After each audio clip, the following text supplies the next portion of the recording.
بسم اللہ الرحمن الرحیم۔ السلام علیکم۔ غامدی صاحب کے ساتھ ہفتہ وار سوال و جواب کی براہ راست نشست کو لے کے ٹیلی اسمبلی کا غامدی سینٹر سے حاضر خدمت ہے۔ آغاز کرتے ہیں آپ سب، شکریہ آپ کے وقت کا۔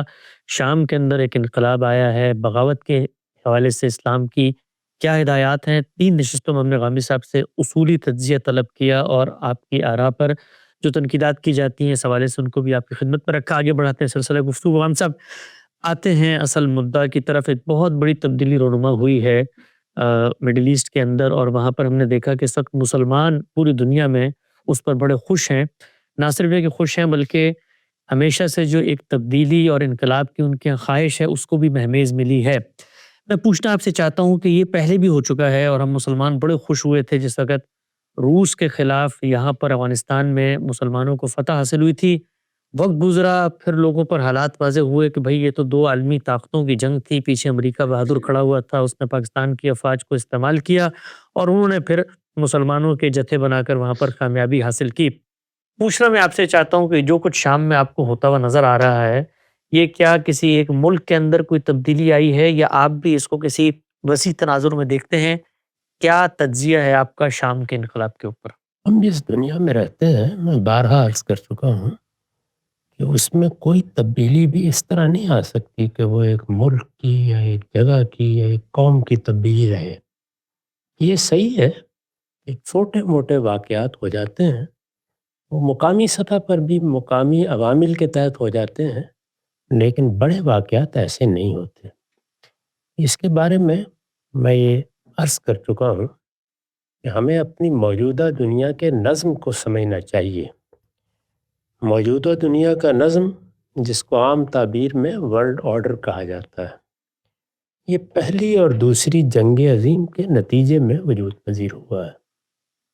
ہم بھی جانتے ہیں کہ اس سے پہلے سلطنتوں کا دور تھا، بڑے بڑے فاتحین اٹھتے تھے، وہ شخصی لحاظ سے بھی بڑے فاتحین ہوتے تھے اور بعض اوقات قوموں کا عروج و زوال بھی اس کا باعث بن جاتا تھا، اور بعض قومیں جو عروج کی طرف بڑھ رہی ہوتی تھیں وہ بھی فاتح بن جاتی تھی۔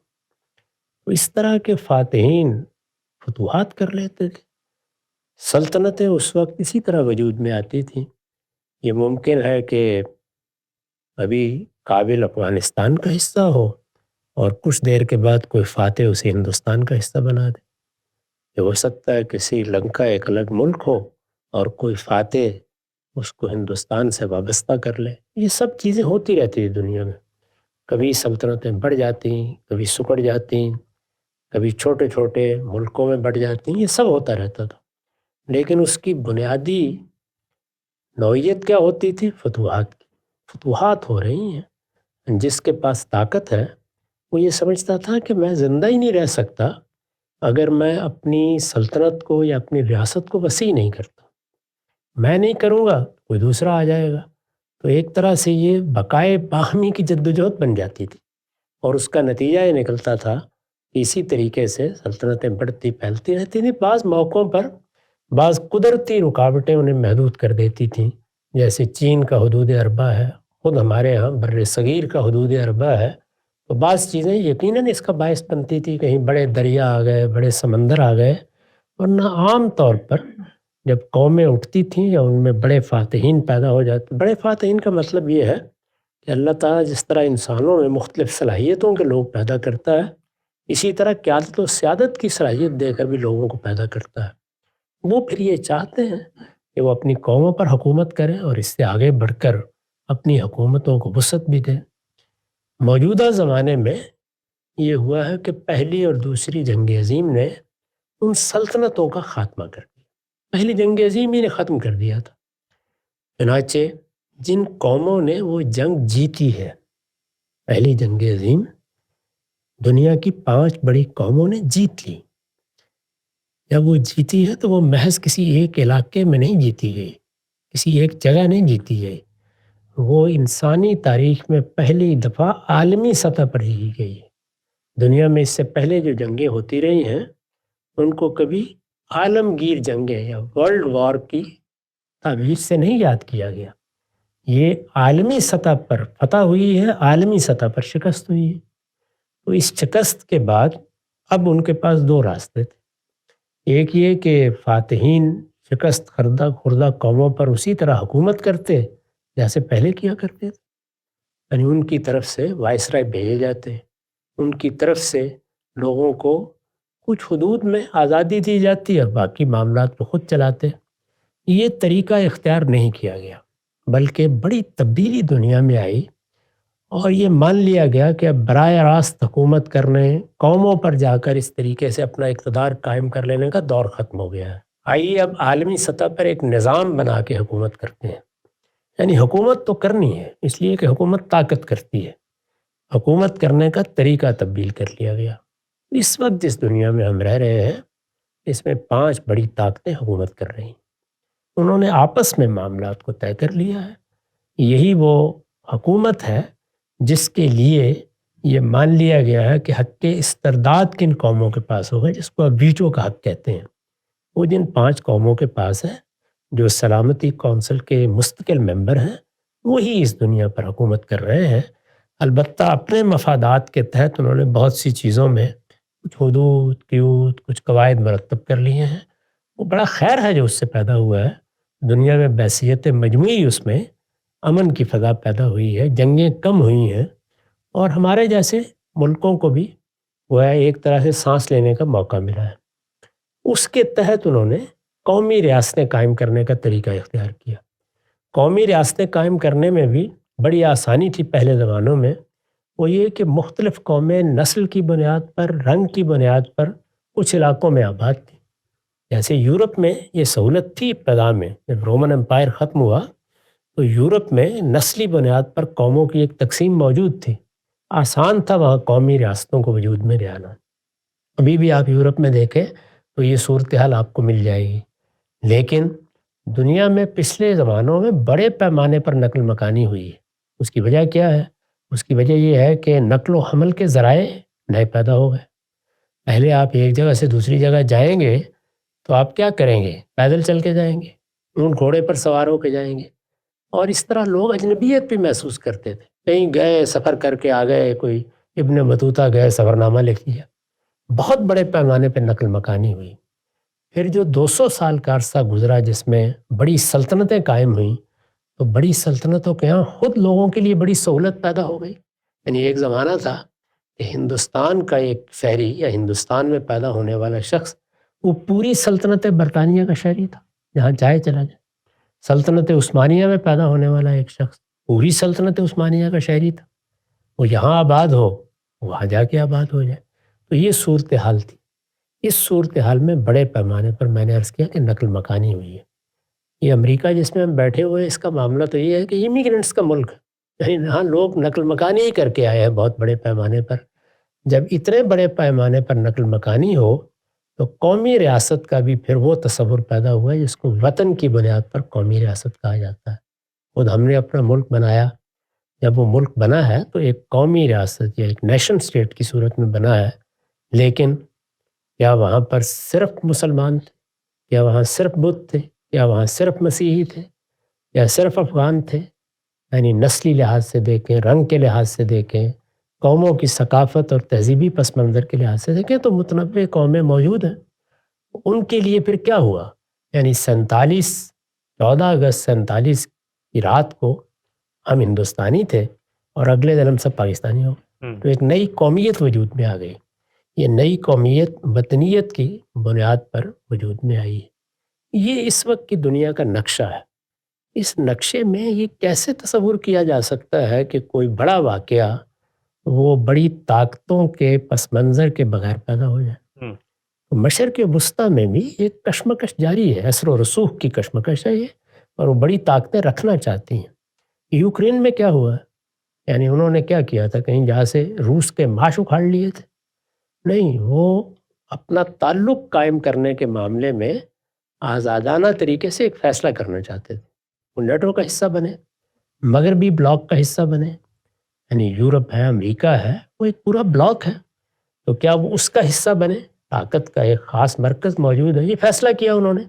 اس فیصلے کو سرحدیں قریب ہونے کی وجہ سے روس نے قبول نہیں کی. ساری کشمکش یہاں سے پیدا ہو گئی. اس وقت جو بڑی طاقتیں موجود ہیں ان میں سوویت یونین برابر میں کھڑی رہی ہے. یعنی ایک زمانے کو ہم دوسری جنگ عظیم کے بعد سرد جنگ کا زمانہ کہتے ہیں، وہ رہا ہے دنیا میں، اس میں بڑی کشمکش رہی ہے، بعض بڑے نازک مواقع آئے ہیں جس میں یہ معلوم ہوتا کہ شاید ایک اور جنگ چھڑ جائے گی، اس طرح کی صورتحال رہی۔ چین بھی اب آگے بڑھ رہا ہے، معیشت کے معاملے میں وہ کافی اوپر جا چکا ہے، نہیں کہا جا سکتا کہ کب وہ بھی آنکھیں دکھانا چاہے۔ آنکھیں دکھانے کا مطلب یہ ہوتا ہے کہ اثر و رسوخ کے علاقوں میں آپ اپنے عالمی مقاصد پورے کرنے کے لیے اڈے چاہتے ہیں، آپ راہداریاں چاہتے ہیں، آپ وسائل کا ایک جگہ سے دوسرے جگہ جانے کی سہولت چاہتے ہیں، یہ سب چیزیں ملی جلی ہوتی ہیں۔ یعنی اب مثال کے طور پر حزب اللہ جدوجہد کر رہی تھی، اس کو اسلحہ فراہم نہیں کیا جا سکتا تھا جب تک شام میں اثر و رسوخ نہ ہو، تو ایران نے شام کا ساتھ دیا۔ یعنی وہ مظالم تو اسی طرح تھے نا جن کا اب ساری دنیا ذکر کر رہی ہے، وہ مظالم وہاں کے مذہبی لوگوں کو بھی نظر آ رہے ہوں گے۔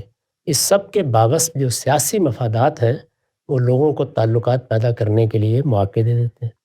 روس کے لیے بھی یہی چیز موجود تھی، پھر اسرائیل موجود ہے، اور شاید لوگوں کی توجہ نہ ہو، جب یہاں عالمی استعمار نے قومی ریاستیں پیدا کی ہیں تو صرف یہ نہیں کہ یہودیوں کا ایک ملک بنایا گیا تھا، مسیحیوں کا بھی ایک ملک بنایا گیا تھا، وہ لبنان ہے۔ اچھا، یعنی وہ ایک دوسرے اصول پر بنایا گیا کہ اس میں مسلمان تو بستے ہی تھے، لیکن مسیحیوں کی ایک بڑی تعداد وہاں منتقل بھی ہوئی، اور ان کے لیے گویا ایک مشرق وسطیٰ میں الگ ملک بن گیا۔ وہاں آپ کے علم میں ہے کہ دستوری طور پر یہ طے کیا گیا ہے کہ حکومت تقسیم کر کے کی جائے گی۔ یہی کم و بیش صورتحال ہے جو وہ اسرائیل میں پیدا کر لینا چاہتے ہیں۔ تو عالمی طاقتوں کی مداخلت کے بغیر تو یہ ممکن ہی نہیں ہے کہ کچھ ہو جائے، اس میں آپ کو دیکھنا پڑتا ہے کہ آپ کس طرف کھڑے ہیں۔ تو شام نے یہ فیصلہ کیا ہوا تھا کہ وہ روس کی مدد لے گا، ایران کی مدد لے گا۔ جن لوگوں نے اس کا تختہ الٹنا چاہا ہے انہوں نے فیصلہ کیا کہ وہ امریکہ کی مدد لیں گے، ترکی کی مدد لیں گے۔ یہ ایسے ہی ہوتا ہے۔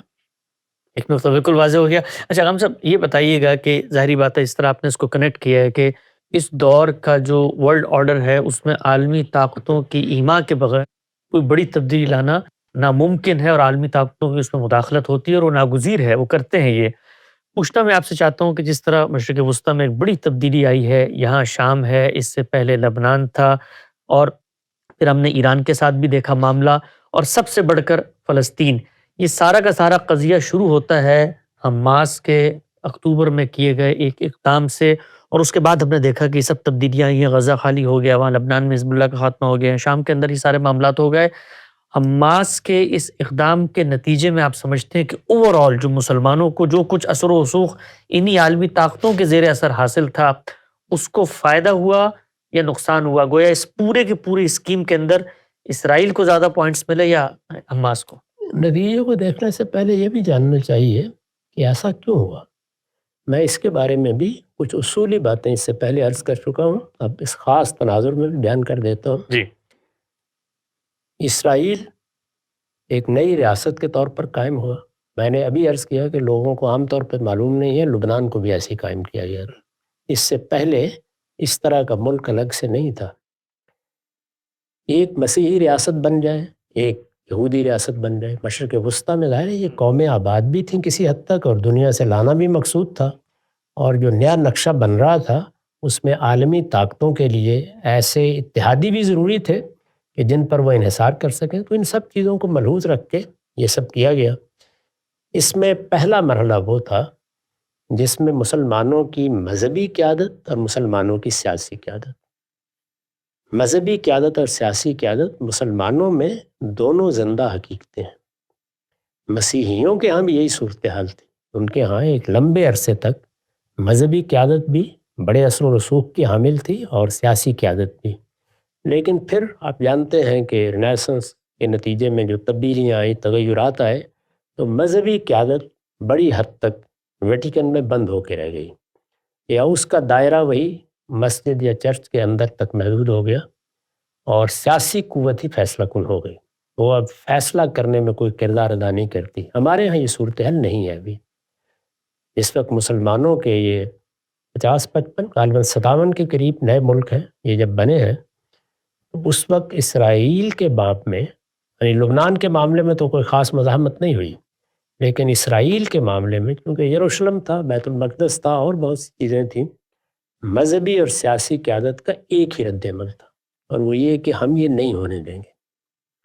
چنانچہ آپ جانتے ہیں کہ 2 جنگیں، بڑی جنگیں لڑیں مسلمانوں نے، ان کے ملکوں نے لڑیں، ان جنگوں میں شکست ہو گئی۔ یعنی ایک شکست پہلی جنگ عظیم میں ہوئی، پھر اس کے بعد جب اس طرح کا اقدام کیا گیا 48 میں جب اسرائیل بن گیا تو اس میں بھی 2 جنگیں لڑیں، ان جنگوں میں بھی ایسے ہی پے در پے شکست ہوئی۔ مذہبی قیادت اور سیاسی قیادت اس وقت ہم آہنگ تھی، دونوں ایک ہی رائے رکھتے تھے۔ بتدریج سیاسی قیادت پوری دنیا میں جہاں جہاں مسلمان ہیں سوائے چند مستثنیات کے اس نتیجے پر پہنچی کہ یہ ہم نے غلطی کی ہے، ہمیں 2 ریاستی حل کو تسلیم کر لینا چاہیے تھا، یہ ناگزیر تھا، اس کے سوا کوئی چارہ نہیں تھا۔ لیکن فضا اتنی زیادہ بن چکی تھی، جذبات اتنے برانگیختہ ہو چکے تھے، اور مذہبی قیادت اس کو کسی جگہ بھی سننے کے لیے تیار نہیں تھی، تو بتدریج ایسے طریقے اختیار کیے گئے کہ مسلمان بحثیت مجموعی نہیں بلکہ ایک ایک کر کے یہ فیصلہ کرتے چلے جائیں۔ آپ کے علم میں ہے کہ مصر نے یہ فیصلہ کیا، ترکی نے یہ فیصلہ کیا، اور بہت سے اور ملک بھی۔ اب یہ صورتحال بن رہی تھی کہ سیاسی قیادت کم و بیش عالمی سطح پر اس جگہ پہنچ رہی تھی کہ سب مل کے اس کو تسلیم کر لیں۔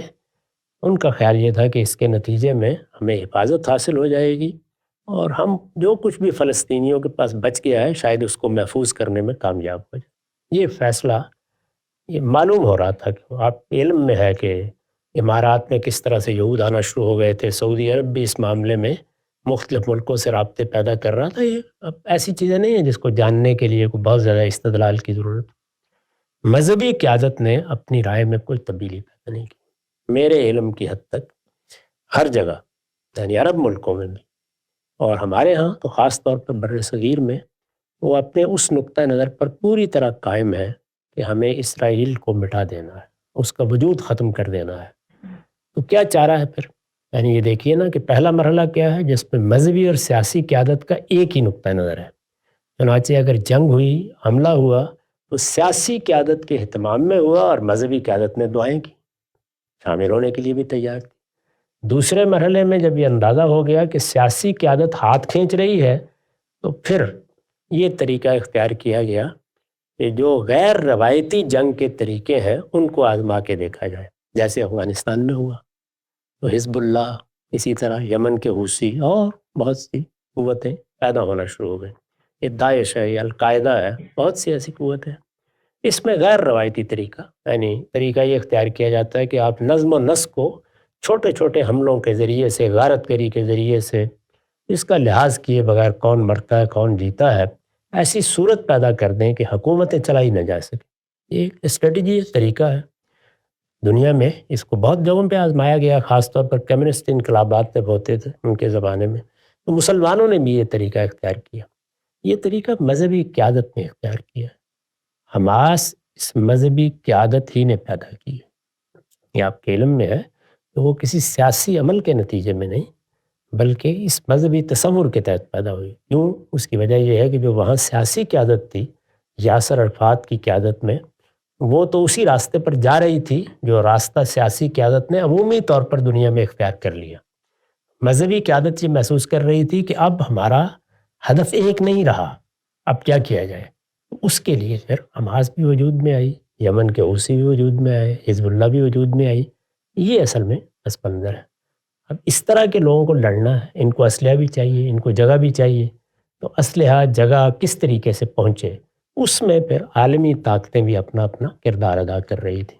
شام اس لحاظ سے بڑا اہم ملک تھا کہ وہ سب کے لیے راستہ بن جاتا تھا۔ یعنی آپ کو اسلحہ بھیجنا ہے، آپ کو مراکز قائم کرنے ہیں، اور عالمی طاقتوں کو بھی اگر کچھ چیزوں کو بند رکھنا ہے، کچھ میں رکاوٹ پیدا کرنی ہے، تو سب کے لیے وہ ایک اہم جگہ بن جاتی ہے۔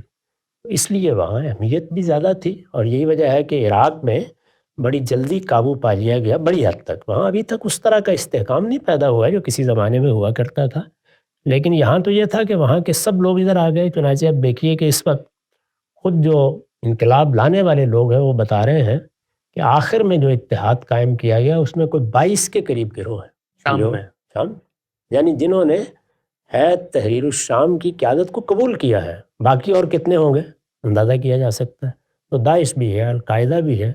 خود جی حضرت احمد الشرع یہ اس سے پہلے جبہت النصرہ میں تھے جو القاعدہ ہی کا ایک حصہ ہے. تو یہ سب وہاں ہو رہا ہے. اس طرح کی صورتحال ہے. اس میں نہ عالمی قوتیں الگ ہو سکتی ہیں، یہ ممکن ہی نہیں ہے، نہ علاقائی قوتیں الگ ہو سکتی ہیں. تو علاقائی قوتیں وہاں کون سی ہیں؟ ایک ایران ہے اور ایک ترکی ہے. تو وہاں بھی ایک کشمکش. ایران چاہتا تھا کہ بشار الاسد کی حکومت قائم رہے، اس کے لیے وہ راستے باقی رہیں. جو اس کی اسٹریٹجی یا حکمت عملی ہے اس کے سارے مراکز وہیں تھے. تو اس کے لیے تو یہ ماتم کا مقام ہو گیا. اور ترکی یہ چاہتا تھا کہ بشار الاسد کی حکومت ختم ہو، اس کے اپنے مفادات بھی تھے، اس کے لیے مسرت کا مقام ہو گیا. اور جو ہماری آپ کی طرح کے لوگ جو کچھ بھی چاہنے کی صورت میں نہیں ہیں وہ خوش ہو رہے وہ ظاہر ہے کہیں گے کہ ظلم ختم ہو گیا. یہ صورت ہے. اچھا ہم صاحب ایک اور پہلو ذرا مجھے آخر میں بتائیے گا. ہم جو آج کی نوجوان نسل ہے اس کو یہ بہت نہیں پتہ ہوتا کہ جی ہمارے ذہن میں تو جنگ کا جو تصور ہے وہ یہ کہ ایک ملک نے دوسرے پہ حملہ کیا، ایک دوسرے نے اپنا تحفظ کیا. لیکن یہ کشمکش ہوتی ہے، اس میں درمیان کے ملکوں کو جو سرحدوں کے پاس ہوتے ہیں ان کو اپنا حامی بنایا جاتا ہے اور پھر باقاعدہ بفر زون تشکیل دیے جاتے ہیں. یہ بتائیے گا کہ جیسے ہی یہ انقلاب آیا ہے شام کے اندر، ہم نے دیکھا کہ اگلے ہی لمحے اسرائیل کی تاریخ کا سب سے بڑا فضائی آپریشن ہوا اور 500 کے قریب حملے ہوئے. اور ابھی 2-3 دن پہلے دیکھا جا رہا تھا کہ جی اسرائیل کے وزیر اعظم شام کے بعد صوبوں کا دورہ کر رہے ہیں اور وہاں پر کچھ بفر زون بنانے. تو یہ بفر زون کیا چیز ہوتی ہے اور یہ اسرائیل کو کیا دلچسپی ہوئی کہ شام میں سب کچھ ہو؟ جس علاقے میں اس طرح کی کشمکش پیدا ہو جائے اس میں اپنے شہری علاقوں کو اور سرحدوں کو محفوظ کیا جاتا ہے. یہ قدیم ترین تصور ہے. خود اللہ تعالیٰ نے اس سے کام لیا. اچھا، آپ تورات کو پڑھیں، اس کی کتاب استثناء میں بیان کیا گیا ہے نا کہ ہم نے یہ فیصلہ کر لیا ہے کہ فلسطین کو ہم توحید کا مرکز بنائیں گے اور اپنے لیے خاص کر لیں گے. ٹھیک ایسے ہی ہے. چنانچہ ایک پیغمبر کو حکم دیا گیا کہ وہ بنی اسرائیل کو مصر سے لے کے نکلیں اور فلسطین میں آ کے آباد کریں. تو اس میں جنگ کرنے کا حکم دیا گیا ہے. اس جنگ میں 2 الگ الگ احکام ہیں. یہ کہ فلسطین کا علاقہ تو پورا خالی کرا دیا جائے گا، یعنی اس میں کوئی زندہ ہی نہیں بچے گا.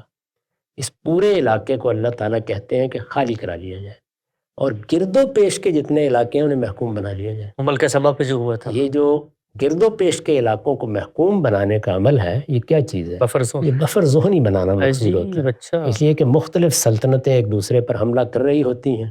بابل کی سلطنت کی ایک پوری تاریخ ہے، بڑی سلطنتیں موجود ہیں. سوال یہ ہے کہ کیا وہ آپ کو اطمینان سے رہنے دیں گی؟ یہ واقعہ 1500 قبل مسیح کا بیان کیا جاتا ہے نا. اس کے بعد 1500 سال گزرے ہیں وہاں. یہ معلوم ہے کہ پہلے مرحلے میں بنی اسرائیل پر جو بڑا حملہ ہوا ہے وہ بابل سے ہوا ہے، یعنی عراق سے، اور دوسرا بڑا حملہ مسیحیوں نے کیا ہے. دونوں میں ایک افتاد پڑی ہے ان کے اوپر. وہ اللہ تعالیٰ کے کس قانون کے تحت ہوا، کیسے ان کو سزا ملی، وہ ایک الگ چیز ہے. لیکن دنیا کی بڑی طاقتیں اٹھی ہیں. سیدنا مسیح کے زمانے میں جو سن 70 میں معاملہ ہوا وہ کس نے کیا؟ تیتوس رومی. ظاہر ہے کہ وہ رومیوں نے کیا. اور اس سے پہلے کا معاملہ جو تھا بخت نصر وہ نبوکدنضر نے کیا. تو یہ ایسے ہی ہوتا ہے. یعنی عام طور پر بڑی طاقتوں کے لیے بفر زون بنانا پڑتا ہے. خود انگریز جب تک ہندوستان میں حکومت کرتے رہے ہمیشہ ان کی خواہش رہی کہ افغانستان کو ایک ایسی ریاست کے طور پر رکھیں. یعنی نہ تو وہ اس درجے میں اوپر اٹھے اور نہ وہ اس مقام پر پہنچ جائے کہ کسی دوسرے کا اعلی کار بن جائے. اس کا بہترین موقع یہ ہوتا ہے جب جنگ ہوتی ہے، یعنی اس میں ہی موقع ہوتا ہے. مثال کے طور پر آپ عام حالات میں اگر کشمیر میں اپنی فوجیں داخل کر دیں تو یہ جنگ یعنی خودکشی بن جائے گی. لیکن اگر فرض کر لیجئے کہ ہندوستان کسی اور کے ساتھ جنگ آزما ہوا ہو، جیسے ایک موقع پر یہ ہوا تھا نا چین کے ساتھ، وہ موقع ہوتا ہے، آپ فائدہ اٹھانا چاہتے ہیں اٹھا لیں. تو اس طریقے سے اسرائیل نے یہی کیا. اس کو معلوم تھا کہ اس وقت مزاحمت نہیں ہو سکتی، کوئی کچھ بھی نہیں کر سکتا. ایران اپنے اڈوں سے اپنی فوجیں سمیٹنے میں لگا ہوا ہے. روس کے لیے بھی کوئی چارہ نہیں، ادھر بھی شکست کھا گیا ادھر بھی شکست کھا گیا ہے. امریکہ اس وقت پوری طاقت کے ساتھ مشرق وسطیٰ کو اپنے مفادات کے لیے استعمال کرنے کی پوزیشن میں آ گیا ہے.